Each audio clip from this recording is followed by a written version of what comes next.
Smoking soft pliable foods like butter, avocados, or egg whites is simple with the Smoking Gun Pro.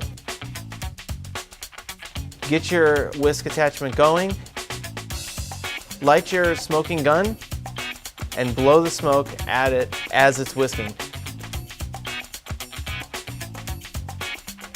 This method is effective because as the product whips, the whisk attachment pulls in air and gives you that deep smoky flavor.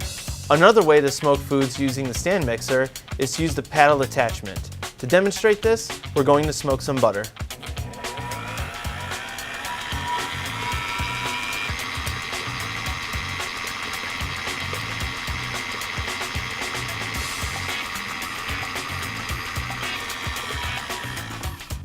These are two of many examples of how you can use the Smoking Gun Pro and a stand mixer to smoke foods.